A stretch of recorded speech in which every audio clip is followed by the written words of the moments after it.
Gente querida, alegria do encontro. Sou Nina Veiga e estou aqui no canal Paz e Bem a produzir conhecimento a partir da antroposofia da imanência, num ativismo delicado por uma estética da vida viva. E hoje, para nosso último episódio de processos criativos, já estamos na temporada 2. Para você que está chegando aqui agora, vá lá na temporada 17 e assista a primeira parte. E estamos com ela, Olívia Gonzalez, para fazermos companhia nesse programa que tem como título Antroposofia da Imanência, ativismo delicado por uma estética da vida viva. E o tema dessa temporada é Biografia e Processos Criativos. 2. Estamos cuidando das fases biográficas sêniores. E hoje vamos até 84 anos, dos 77 a 84. Estou chegando quase nessa daí, não. Ainda falta pelo menos um pouquinho. E o que a nossa querida preparou para nós? Biografia e contação de histórias. 12º setênio, dos 77 aos 84 anos. Ela, Olívia Gonzalez, aconselhadora biográfica, terapeuta floral, massagista biodinâmica e aprendiz de astróloga, é a nossa convidada. Ela reúne seus saberes de maneira criativa e sensível, oferecendo oportunidades de autodesenvolvimento. Seu trabalho é orientado para a percepção de si em atendimentos individuais ou em grupos, como palestras, rodas de conversa e vivências, em que apresenta o panorama das leis biográficas para observação da própria história de vida. E a gente pode... Opa, cadê? Errei. A gente pode encontrar com a Olívia lá no www.oliviagonzalez.com.br e lá no Instagram, Olívia Gonzalez _terapeuta. E agora eu vou chamar a nossa querida para cá. Como é que eu vou fazer isso? Assim, ai, que confusão. Tem hora que dá um revertério aí. Ai. Como você está, minha querida? Como chega? Chego bem, chego satisfeita com esse trabalho, né? Assim, tem uma reflexão, né? Agora que a gente está no final, de olhar aí para tudo que foi e ver que realmente é um processo criativo e tanto, e que dá vontade de, vamos dizer assim, criar até novas edições do mesmo tema, né? Porque é um tema infinito, dá para recortar por temáticas. Por exemplo, a temática que você escolheu dessa feita foi associar um fazer artístico ao processo biográfico. Mas, por exemplo, quer ver uma temática que a gente pode investir qualquer hora dessas? Uma temática de fazer uma obra literária para cada fase da vida. E tem tantas outras coisas. Uma música para cada fase da vida. Sim. Enfim, a vida humana é múltipla. E pode ser organizada através das leis da biografia humana de múltiplas formas, não é mesmo? E é um tema, lógico, que me deixa assim, realmente muito entusiasmada, né? Eu gosto muito mesmo, né? E é bom encontrar você com gosto por isso também. Eu já gostei mais É que eu já gostei mais, eu já usei mais. Hoje em dia, tenho perambulado por outros lugares, e também porque tem toda essa conversa é, de, que tensiona essas leis biográficas de 7 em 7 anos. Aí eu digo, mas não é só de 7, dá para a gente fazer também de 3 em 3, de 5 em 5, de 10 em 10. Não é de 12 em 12.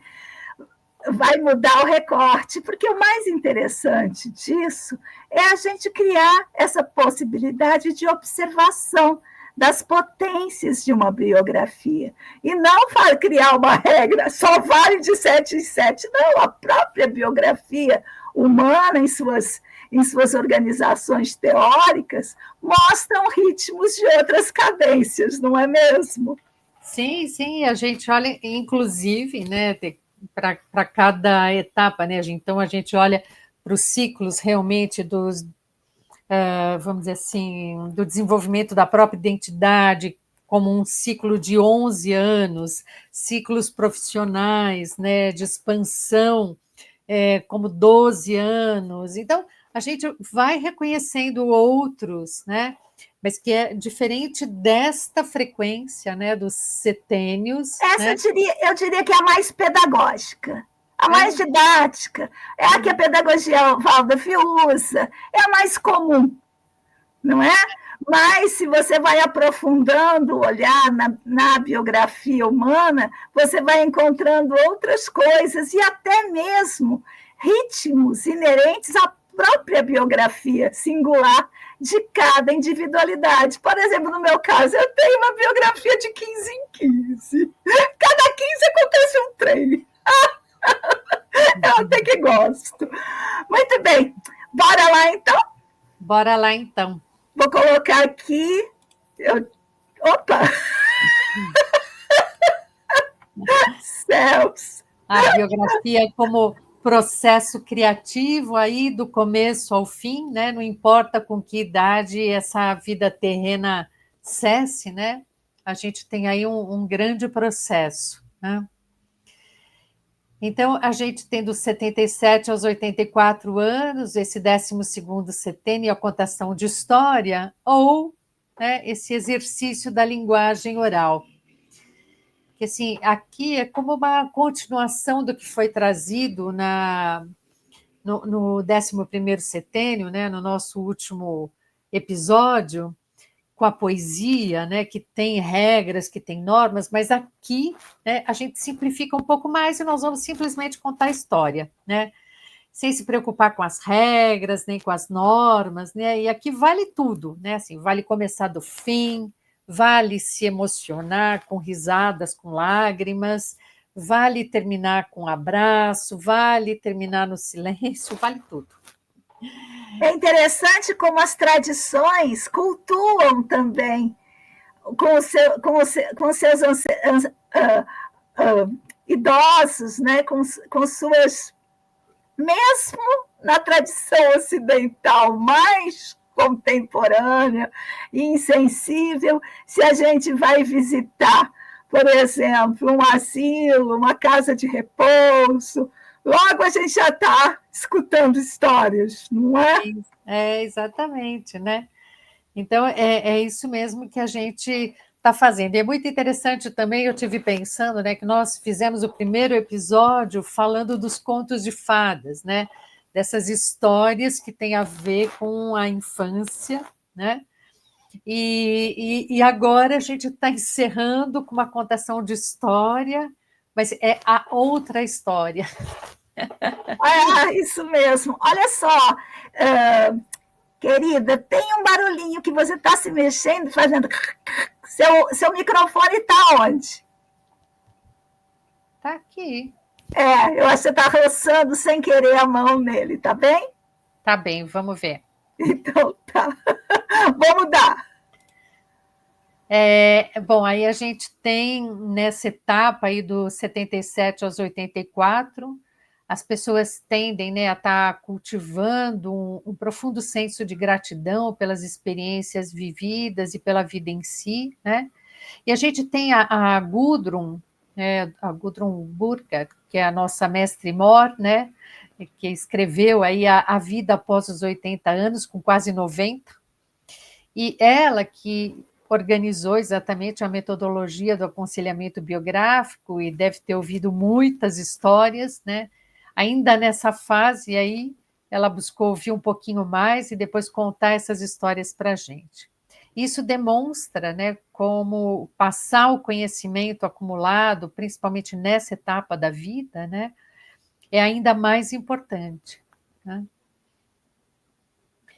E aí houve um tempo, né, em que as pessoas elas se reuniam, né, ao redor do fogo, né, para contar histórias, né, e cultivar memórias, né. Eu mesma ouvi muitas histórias do nosso folclore, por exemplo, do Saci, da Mula Sem Cabeça, do Curupira, assim, na fazenda onde eu brincava quando eu era pequena, quando eu era criança, né?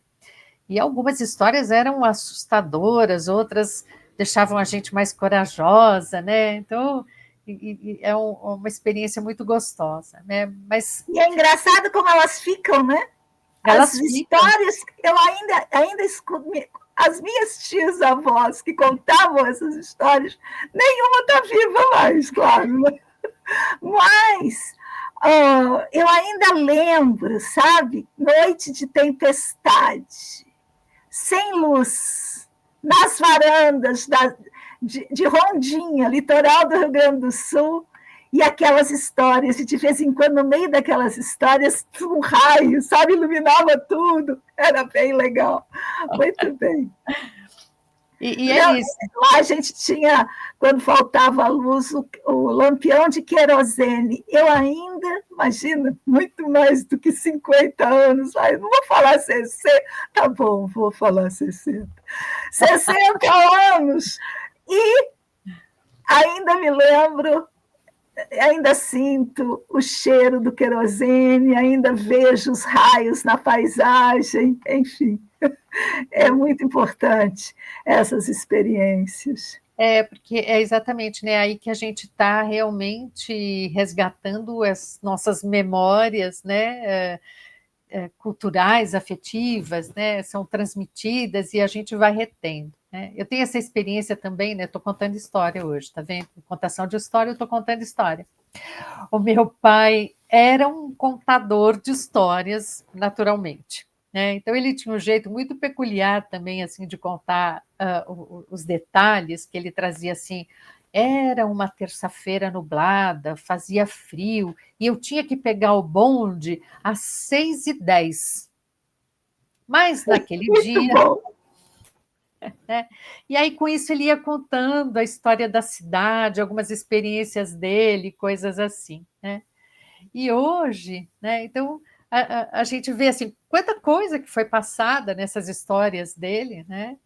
E hoje a gente tem assim cultivado pouco esses encontros, né?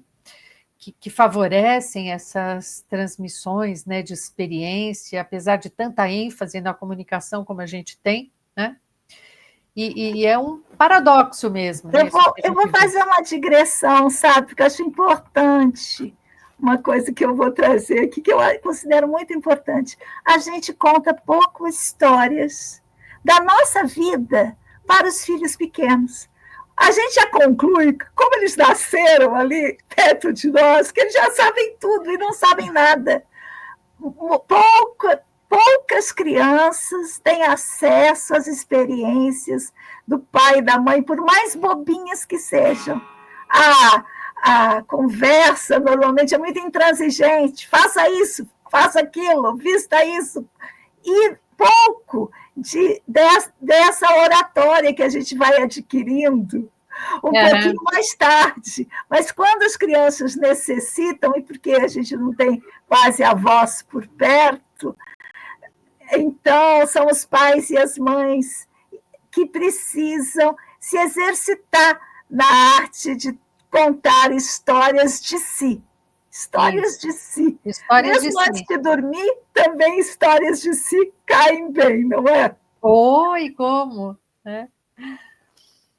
E aqui a gente está falando, então, ainda do inverno, né? O próximo. No nosso Fiz próximo. uma confusão aí, mas está tudo bem. Ai, ai. Você pode seguir? Peraí que eu vou mudar. Eu pensei que eu já tinha... Aí. Pior do que eu imaginava. Não vou nem editar, viu? Porque... Nossa, que doidinho. Ai, ai. Então, a gente está falando também do inverno como a fase, a estação do ano, né, associado a essa fase da vida, né? E nessa estação do ano, né, então as plantas, elas parecem meio que mortas, né? Mas elas não estão, elas estão adormecidas, né? E também alguns animais no inverno, eles também adormecem, né? Eles hibernam, né? E isso acontece exatamente porque eles precisam estar reduzindo essa atividade metabólica deles para poupar energia, né? E nós, humanos, né? Então, na biografia, nessa etapa da vida, a gente também precisa de um ritmo diferente e muitos cuidados para a gente não estar ressecando exatamente a nossa mente, enrijecendo os membros, nem congelando o coração, né? E também desidratando, hein, pessoal? Aguinha toda hora. Isso mesmo, né? E aí a gente ainda tem no livro, né, a vida após os 80 anos aí da Gudrun, né, tem um trecho que ela se refere à mudança de padrão a partir de uma conversa com pessoas idosas. E aí ela escreve assim, né, que quantas vezes não observamos que no início da entrevista o envolvido está desanimado, meio sonolento, e ao falar, ele vai se animando, acordando e, por fim, consegue estar totalmente presente. É maravilhosa a pessoa humana, né? Quando alguém mostra interesse e carinho por ela, essa pessoa desperta para o momento presente e assim são dois seres em comunhão. E isso tem a ver com trazer o calor, né, para esse inverno da vida, né? Que tem uma tendência, né, de afastar as pessoas mais velhas, né, achando que elas são ultrapassadas nos seus conhecimentos, na sua maneira de ver a vida, e às vezes isso fica mesmo para lá, né, mas tem algo para a gente aprender com as histórias que elas viveram, né? A própria Gudrun, ela fala ainda nesse livro, né, que assim, quanta coisa nova eu aprendi a respeito das entrevistas que ela fez. Então, se ela, que já ouviu tantas histórias, né, ainda aprendeu coisas novas, que dirá nós, que nem nos E 90 ela já chegamos. estava para lá dos 80 também. Isso que é Isso genial, mesmo. viu? Pois Nossa. é. Ela morreu recentemente, viu, gente? Quem não conhece, a doutora Gudrun faleceu há pouco tempo. Muito bem. Então, Eu não li esse eu livro. quero muito fazer, sabe, alguma coisa com essa parte da terceira idade, da quarta idade, da quinta idade, que as idades só vão aumentando. E da velhice, como eu gosto de chamar, sabe? Mas ainda não tive fôlego para chegar nesse lugar. Bom, a gente tem aí, né, que a gente realmente pode aprender contação de história em qualquer época da vida, mas não é exatamente sobre isso, né, que a gente está querendo, que eu estou querendo tratar aqui. Mas aqui nessa fase, né, a gente tem realmente a disposição de entregar as histórias, né? Eu trouxe essa imagem, assim como o rio entrega as suas águas e deixa fluir, né? Que a gente tem realmente muitas histórias para contar, né? E a gente pode partilhar essas nossas experiências e também embalar a imaginação de netos, netas, sobrinhos e quem mais se interessar por essas histórias, né? Por contos de fada que a gente se lembre, mas principalmente por aquilo que a gente viveu, né? E já que eu estou trazendo, né, assim, essa coisa dos contos de fada e tal, tem exatamente um trecho da autobiografia de um dos irmãos Grimm, que contou muitas histórias, né? E que ele diz assim, que as pessoas idosas, elas retornam voluntariamente às suas ocupações favoritas da juventude, quando não mais solicitadas ou quando seus trabalhos não são mais requisitados. Elas cuidam das flores, observam o pássaro, abrem novamente aqueles livros que as demandas da vida outrora haviam fechado, né? E com isso a gente abre também o livro das nossas memórias, né? Para a gente se reeditar, para a gente estar compartilhando com os outros, né? Para isso, gente, precisamos lutar pela previdência social. Precisamos ampliar o alcance da previdência, porque uma idosa como eu, que tem que trabalhar ainda para sobreviver, vendendo o almoço para pagar a janta, quantos e quantos e quantos idosos estão em situações precárias. Por quê? Porque a Previdência é cada vez mais vilipendiada pelos algozes que dominam o Congresso Nacional. Enfim, tive que fazer só. Não posso deixar passar. Não se pode falar da beleza da velhice sem falar do ônus, porque é belo, é potente para quem pode, para quem para quem usufrui de um privilégio que, na verdade, não é privilégio, mas direito, de ter o cuidado, de ter o valor para sustentar a própria vida na velhice. Enfim. Eu estou trazendo aqui um pouquinho mais de biografias, exatamente contando, né, dessas pessoas que viveram bastante. Então, a gente tem aqui o Jung, né, que ele se dedicou à autobiografia, memórias, sonhos e reflexões, né, aos 82 anos, né, ele começou. E ele foi realmente impulsionado por pessoas mais jovens, né, porque essa coisa de contar a história, quer dizer, a pessoa nessa idade, ela está num ambiente onde ela precisa ser procurada para contar a história, né? Não é ela que vai sair muito contando a história, né? Ela sabe esperar também um pouco, né, para poder oferecer isso. E aqui com o Jung, né, assim, aconteceu isso, né?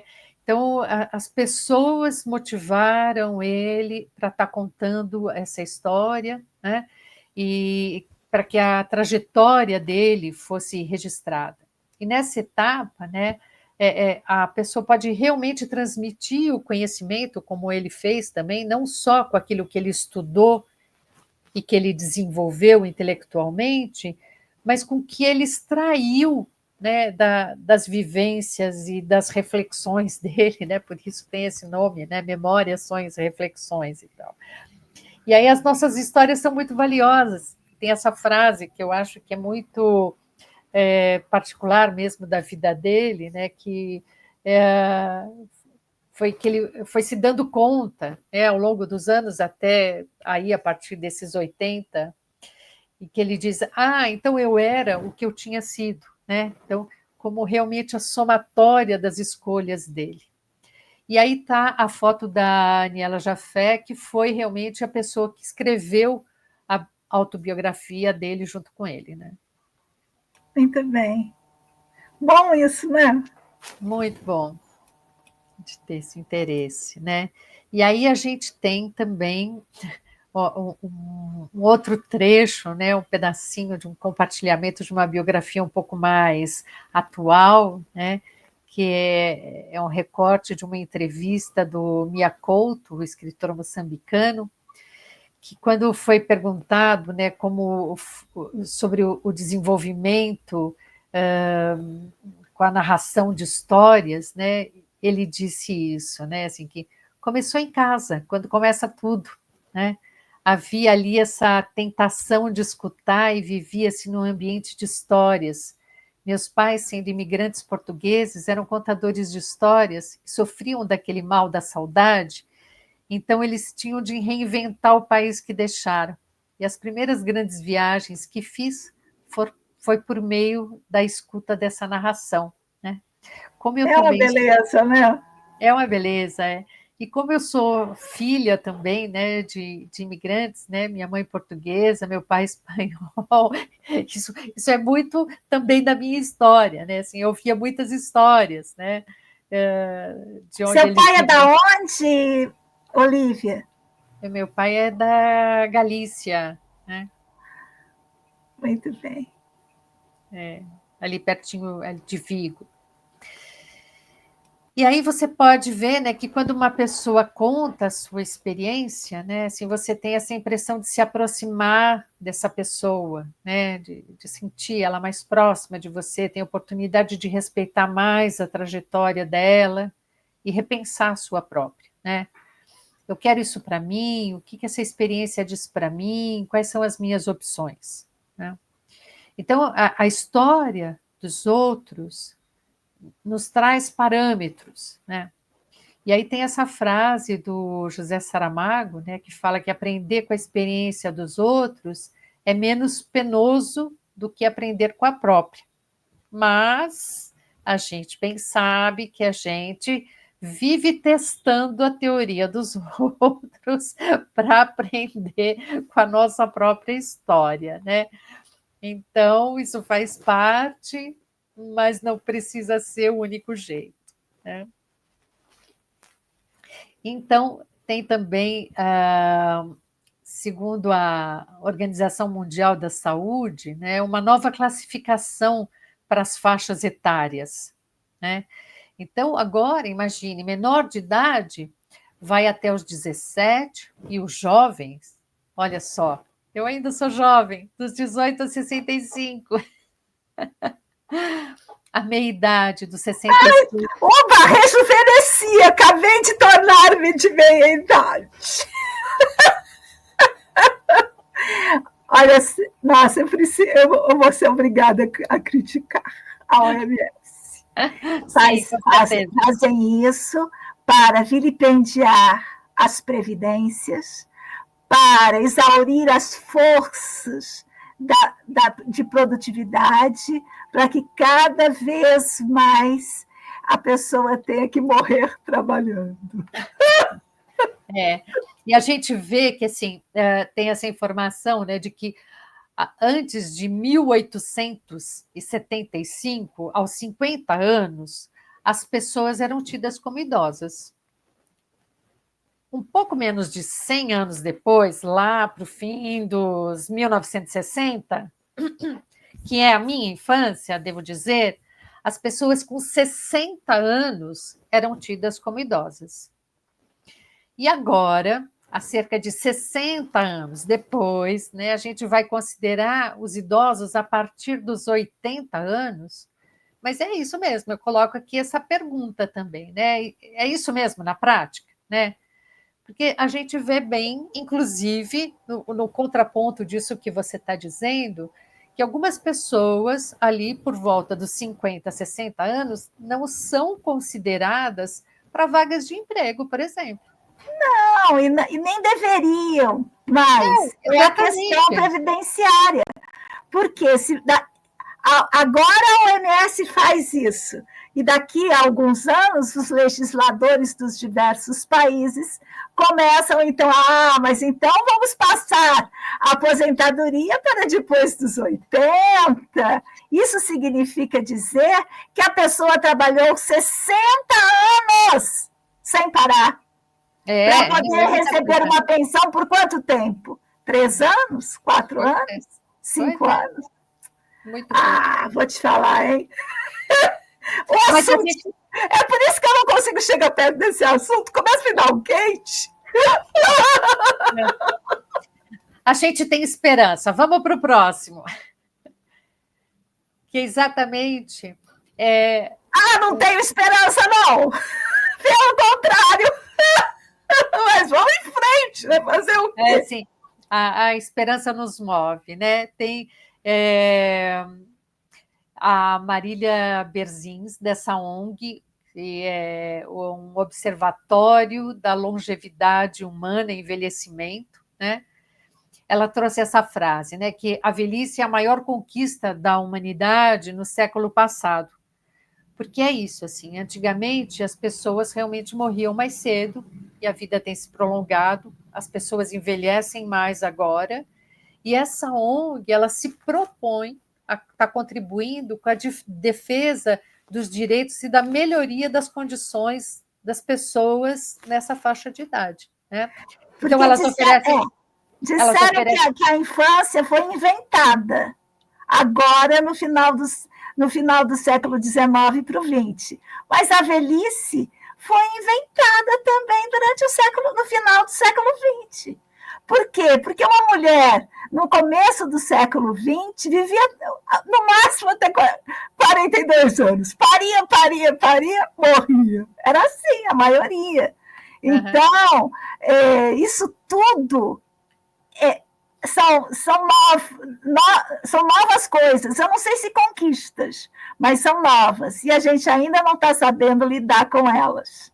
Sim, eu acho que é muito positivo que a gente tenha movimentos de pessoas que realmente estejam interessadas em estar falando sobre isso, oferecendo cursos, palestras, formação de cuidadores, fazendo pesquisa, exatamente para a gente poder estar discutindo melhor esse tema. Políticas públicas. Isso mesmo, né? Não adianta tudo isso se não tivermos uma pressão sobre os legisladores. Isso mesmo, porque essa é a esperança, é que a gente trazendo esse assunto e a gente realmente, as pessoas, outras pessoas, eu não sou essa pessoa que está aí buscando fazer pesquisas, dando palestras, recolhendo cursos, e quem sabe a gente consegue mesmo estar garantindo direito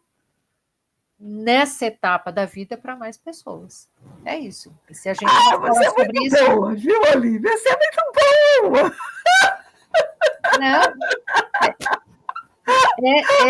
é assim que a gente consegue, né? A gente é uma assim luta que a constante. gente tenta. Entre tentar e conseguir, há uma distância grande.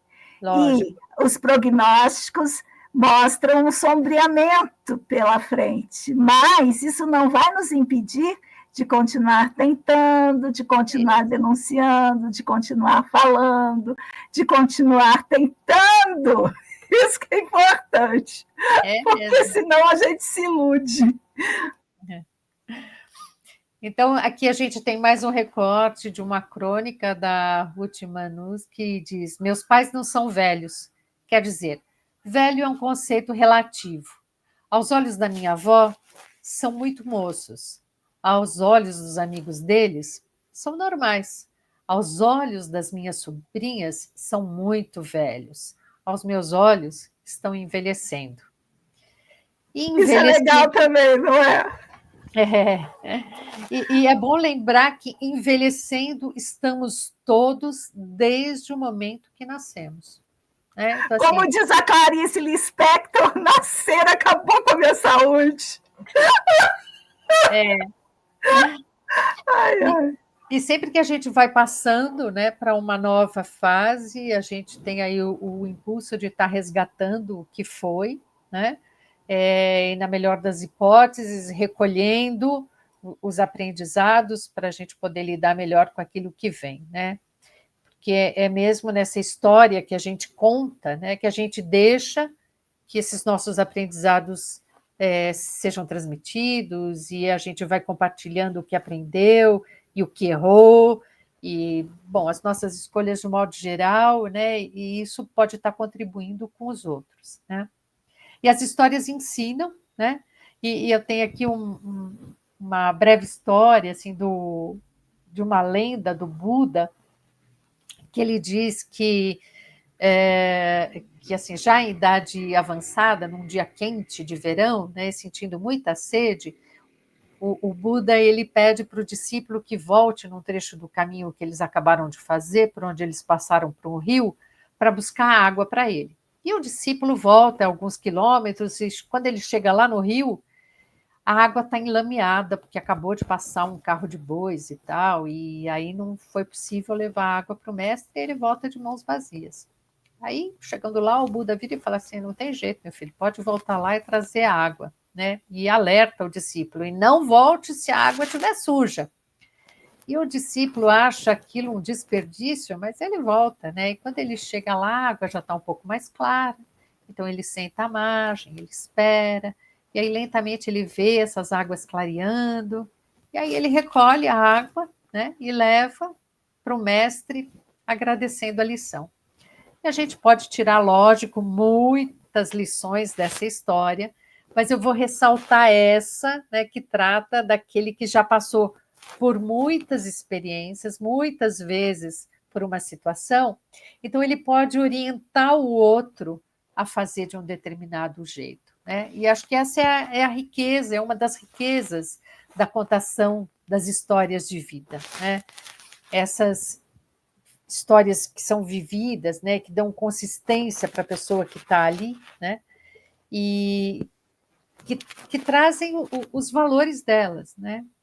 Então, a história, né, ela tem esse papel muito importante no desenvolvimento, né, das culturas, e esse ato de ouvir e contar histórias contribui muito para o desenvolvimento do pensamento crítico das pessoas de modo geral, né. Então, nessa etapa da vida, a pessoa pode dosar a história Olívia, certa. para de roçar no microfone, criatura! Vamos lá tentar. Nessa etapa da vida, né, a gente tem essa possibilidade de estar dosando, né, a história certa para a pessoa dessa e daquela idade, e aí tem esse link mesmo com a experiência da minha mãe, né? Que ela ali nos 80 anos dela, ela realmente entretia alguns netos contando como eram as suas brincadeiras de criança, ou a escola na infância dela, né? E para mim, né, ela chegou a contar detalhes mesmo assim da vida dela adulta e de outros familiares, e que realmente foram passagens muito significativas, né? E tem outras histórias que elas servem mesmo para estar reconhecendo como os tempos mudaram, quais eram os costumes, o que era importante, né? E como é que a gente vive agora, que é consequência de uma coisa que já foi vivida, né? Então, isso permite mesmo que a gente construa esse fio condutor para a nossa própria trajetória, né? E eu deixo aqui mesmo um convite para que se entrevistem, né, os seus pais, avós, tios, né, para que eles contem um pouco da sua história, né? Que é curioso mesmo perceber que ali está contido um pouco da nossa própria história, né? Então, encerrando mesmo, né, assim, a biografia e os processos criativos que a gente apresentou aqui, ao mesmo tempo fazendo um convite, né, dando esse início, né, para que a sua história também te leve a um caminho de reconhecimento, de saber da sua identidade, de saber de onde veio e como você chegou até aqui, né? Então, esse é o passeio que a gente pode fazer. Muito bem. E quero agradecer demais nossa querida aconselhadora biográfica Olívia Gonzalez, que me aguentou palpitando no meio da tarefa dela, e fazer também o meu convite à luta. Continuem falando de previdência, continuem protegendo os direitos dos idosos. Não esperem envelhecer para que seus direitos sejam garantidos. Leia a Constituição, decore a Constituição, faça-a valer em qualquer lugar que você estiver. Ai, ai, socorro. Vamos à luta! Vamos! Velhos, univos! Querida Lígia, quero agradecer demais a paciência, a alegria, a competência, né? Competência de trazer todo esse conteúdo para nós durante 2 temporadas, e oxalá a gente continue fazendo projetos juntas. Olha só, deixo com você as últimas palavras. Eu deixo um agradecimento enorme por essa oportunidade, né? E realmente que a gente possa ter transmitido a importância da história de vida de cada um, né? E que a gente realmente não desperdice aquilo que já foi construído, mas para construir cada vez mais, né? Que essa biografia, né, como processo criativo, seja para isso, para que a gente tenha cada vez mais força para lutar por aquilo que é importante para a gente. Então é isso, agradeço demais e digo, sigamos juntas, pois assim somos mais fortes.